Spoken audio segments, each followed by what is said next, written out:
The whole time it was Mr. Ferguson. Well, hey there. Welcome back. You know, I've learned a number of phrases throughout my life, and they've had tremendous impact on me. In fact, so much impact, I thought it might be fun to put them into a single podcast episode. You know what I'm talking about, words to live by, a mantra, and so on and so forth. So here are a few really important phrases that have become very meaningful to me. And these kind of phrases can be life-altering for you when you take them in, when you embrace them. They can shield you from terrible things, and they can put you on an awesome path as well. One of these phrases you actually may have never heard of. So let's start with one you probably have. Never attribute to malice what can be explained by ineptitude. And I think sometimes people say stupidity and so forth. So what it means basically is don't automatically think that someone is plotting and did something against you when in fact they just messed up. Thinking something is done with malice is a perfect way to activate your fight or flight mechanism and to expend a huge amount of stress energy. Oh my God, now what are they doing to me? They're plotting against me. They're against me. What am I going to do now? The truth is usually that people, individuals, people in organizations and so forth are usually doing just barely enough to get their paycheck. They usually don't think above and beyond their job. They usually don't take a step back and consider, what are the real ramifications of what I'm doing here?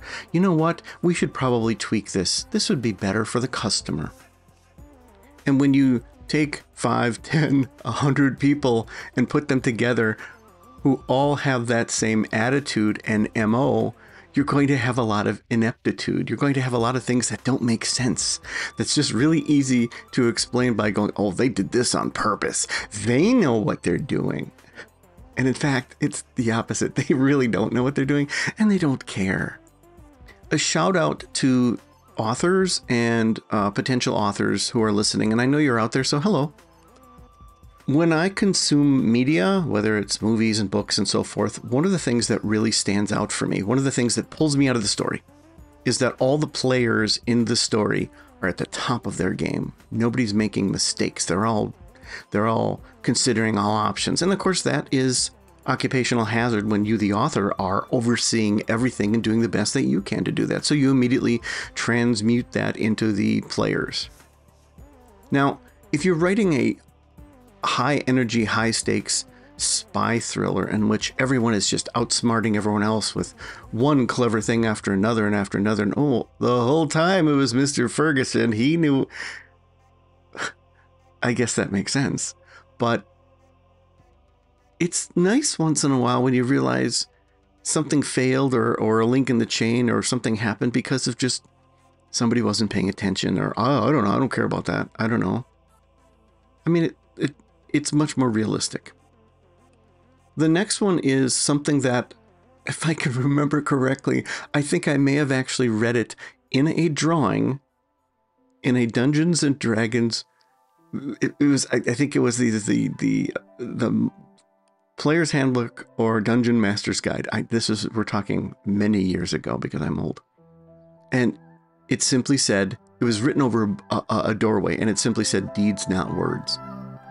And you know me from listening to my podcast and the other stuff I do that you may or may not follow. I'm all about tangible stuff. I don't like talk for the sake of talk, which is why this is only going to be 10 minutes long. The deeds are what's really important, not the words. And I'll give an example of the opposite. I went to high school with somebody who was the first person and the loudest person in the room to always announce that he would give someone a ride. He would take care of something. He would help out. Oh, I can do it. Don't worry about that. Oh, and then everyone would say, what a wonderful guy. He's always willing to help. But 95% of the time, when it came time for him to make good on his promise, he'd say, oh, tonight? Oh, I thought you meant Tuesday. No, I can't. Oh, something came, but I'll see what I can do. Oh, let me call you. I'll call you on that. And he would just back out. Almost 10 out of 10. And yet, people thought he was the greatest thing since sliced bread. I tend to be the other guy. I tend to be the other guy who doesn't speak up unless I have something to offer or promise that I know I can. And you'll find people who do that are typically quieter because they are people who are putting all their energy into making sure they can do it. So, deeds, not words. Now, a poor application of this would be to look at someone's track record and go, well, this person has a really long track record of doing this. This person has a short one. I mean, it's not necessarily about track record, especially if you're thinking of hiring someone, because people who are newbies and just getting into things, that's not good for them. And if you're an entrepreneur or someone selling something and you have a young company that you're trying to prove with, being judged that way is not great for you. But deeds, not words.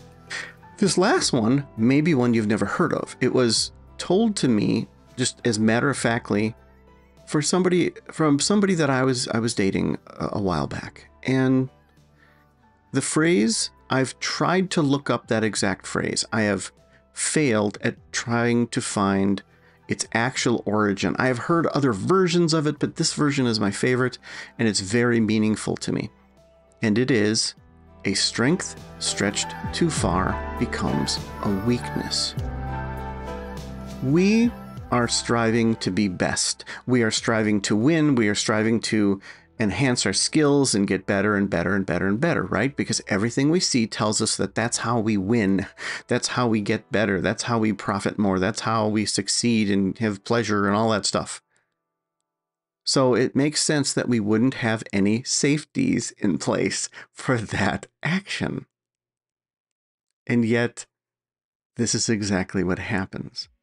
A strength stretched too far becomes a weakness is the kind of thing that can blindfold you and drive you down a dark alley and take the blindfold off. And you'll go, what? Wait. How did I get here? That's what that does to you. This phrase is so important. It can save you massive amounts of energy and time and resources.